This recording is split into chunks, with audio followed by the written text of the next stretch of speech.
Om Samartha Sadguru Shri Sai Nathaya Namaha. Shri Sai Sachharitra, chapter 16 and 17. Quick Brahmagnan. These two chapters relate the story of a rich gentleman who wanted Brahmagnan quickly from Sai Baba. Preliminary. The last chapter described how Mr. Cholkar's vow of small offering was completed and accepted.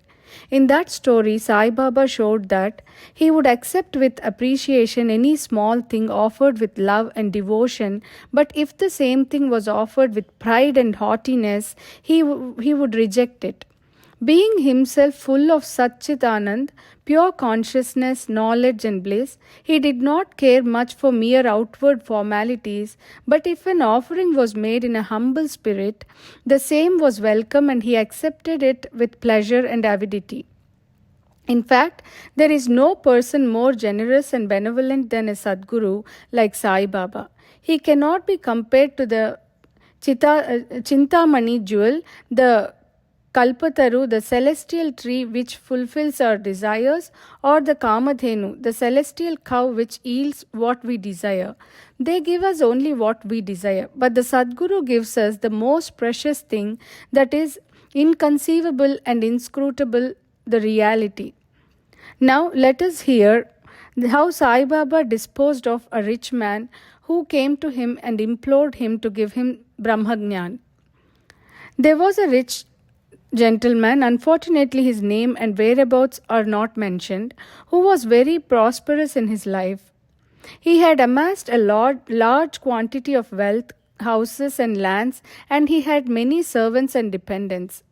When Baba's fame reached his ears, he said to a friend of his that he was not in want of anything, and so he would go to Shirdi and ask Baba to give him Brahmagnan, which if he got would certainly make him more happy.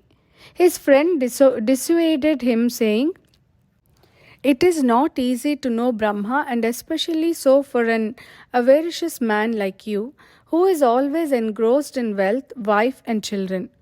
Who will in your quest of Brahmagnan satisfy you, who does not give away even a paisa in charity?"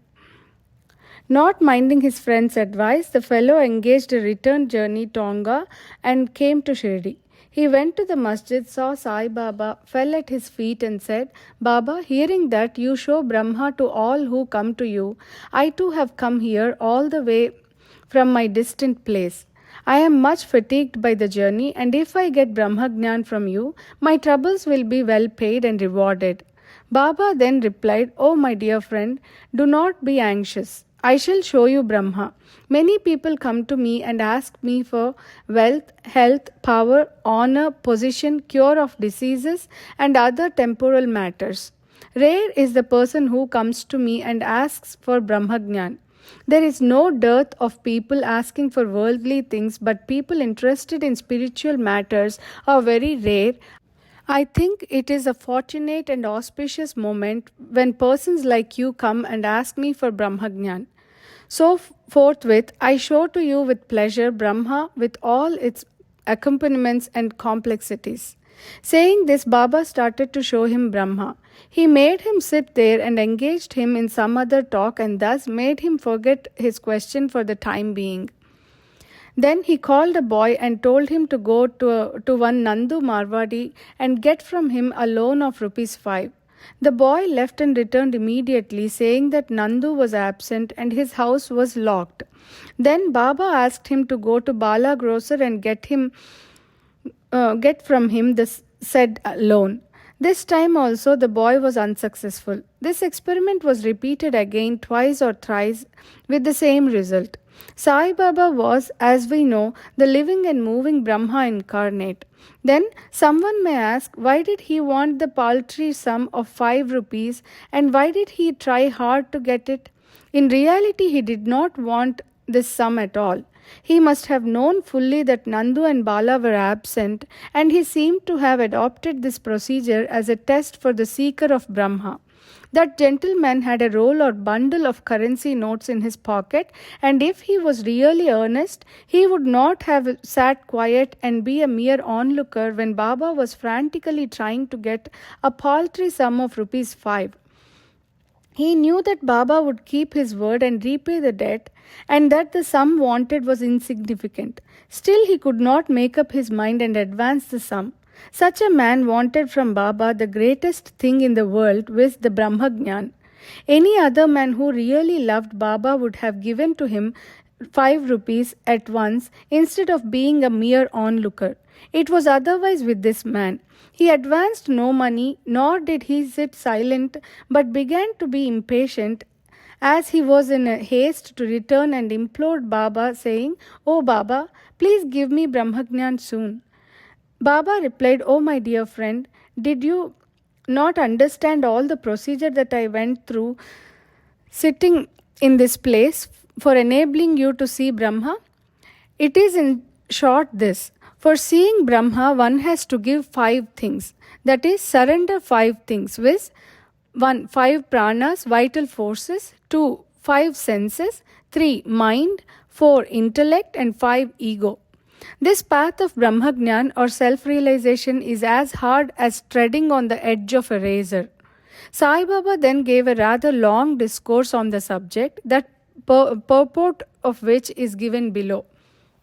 Qualifications for Brahmagyan or self-realization. All persons do not see or realize the Brahma in their lifetime. Certain qualifications are absolutely necessary.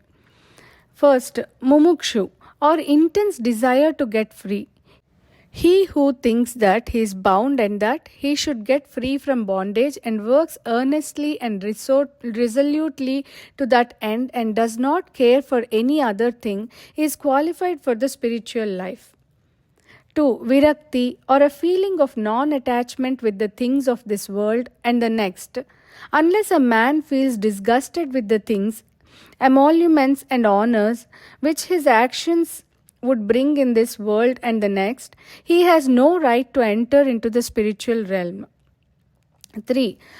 Antarmukha, introversion. Our senses have been created by God with a tendency to move outward, and so man always looks outward and not inward. He who wants self-realization and immortal life must turn his gaze inwards and look to his inner self. Catharsis. 4. Catharsis.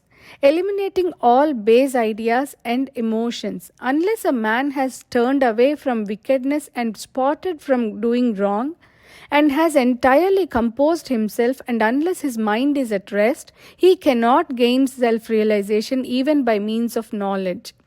5. Right conduct. Unless a man leads a life of truth, penance and insight, a life of celibacy, he cannot get God realization. 6. Preferring Shreyas, the good, to Preyas, the pleasant. There are 2 sorts of things, viz. The good and the pleasant. The former deals with spiritual affairs and the latter with mundane matters. Both these are open to man for acceptance. He has to think and choose one of them.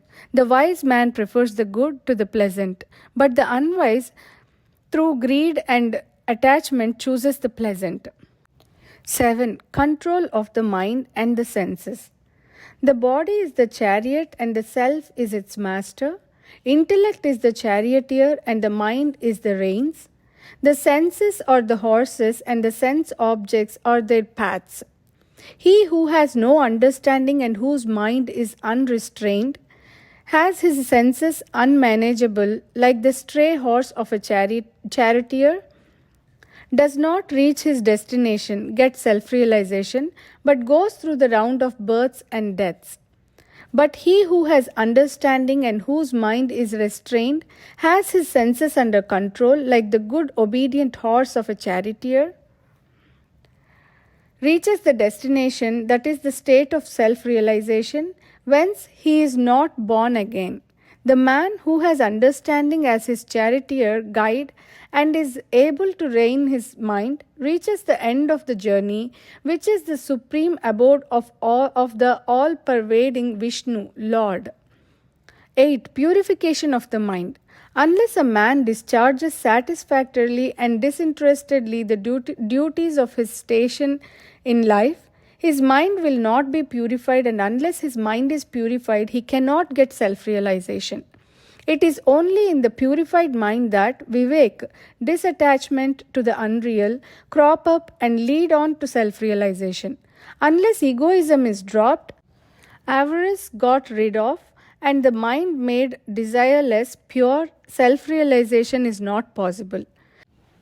The idea that I am the body is a great delusion, and attachment to this idea is the cause of bondage.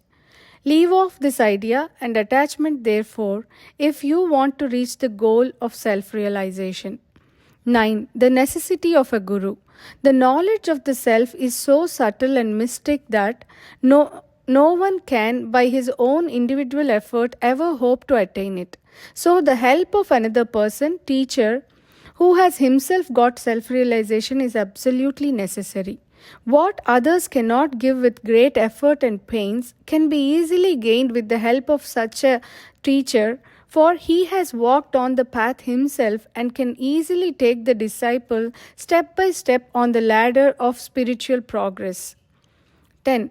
And lastly, grace of the Lord is the most essential thing. When the Lord is pleased with anybody, He gives him viveka and vairagya and takes him safe beyond the ocean of mundane existence. The self cannot be gained by the study of Vedas, nor by intellect, nor by learning. He whom the self chooses gains it. To him, the self reveals its nature, says the Katha Upanishad. After the dissertation was over, Baba turned to the gentleman and said, "Well, sir, there is in your pocket the Brahma in form of 50 times of 5, that is 250 rupees. Please take that out." The gentleman took out from his pocket the bundle of currency notes and to his great surprise found on counting them that there were 25 notes of rupees 10 each. Seeing this omniscience of Baba, he was moved and fell at Baba's feet and craved for his blessings. Then Baba said to him, "Roll up your bundle of Brahma, viz. currency notes. Unless you completely get rid of your avarice or greed, you will not get the real Brahma. How can he whose mind is engrossed in wealth, progeny, and prosperity expect to know the Brahma without removing his attachment for them? The illusion of attachment or the love for money is a deep eddy, whirlpool of pain, full of crocodiles in the form of conceit and jealousy. He who is desireless can alone cross this whirlpool. Greed and Brahma are asunder as poles. They are eternally opposed to each other. Where there is greed, there is no room for thought or meditation of the Brahma. Then how can a greedy man get dispassion and salvation? For a greedy man there is no peace, neither contentment nor steadiness. If there be even a little trace of greed in mind, all the sadhanas, spiritual endeavors are of no avail. Even the knowledge of a well-read man who is not free from the desire of the fruit or reward of his actions is futile and cannot help him in getting self-realization. The teachings of a guru are of no use to a man who is full of egoism and who always thinks about the sense objects. Purification of mind is absolutely necessary. Without it, all our spiritual endeavors are nothing but useless show and pomp. It is therefore better for one to take only what he can digest and assimilate. My treasury is full and I can give anyone what he wants, but I have to see whether he is qualified to receive my gift. If you listen to me carefully, you will be certainly benefited. While sitting in this masjid, I never speak any untruth. When a guest is invited to a house, all the members of the household and other friends and relations that happen to be present and entertained along with the guest. So all those that were present in the masjid at that time could partake of the spiritual feast that was served by Baba for the rich gentleman. After getting Baba's blessings, one and all, including the gentleman, left the place quite happy and contented. Special characteristics of Baba. There are many saints who leaving their houses, stay in forests, caves, or hermitages and in solitude in order to get liberation or salvation for themselves. They do not care for other people and are always self absorbed. Sai Baba was not of such a type. He had no home, no wife, no progeny, nor any relations, near or distant. Still, he lived in the world, society. He begged his bread from 4 or 5 houses, always lived at the foot of the neem tree, carried on worldly dealings, and taught all the people how to act and behave living in this world. Rare are the sadhus and saints who, after attaining God vision, strive for the welfare of the people. Sai Baba was the foremost of these, and therefore, says Hemad Pant, blessed is the country, blessed is the family, and blessed are the chaste parents where this extraordinary, transcendent, precious, and pure jewel Sai Baba was born. Bow to Shri Sai, peace be to all.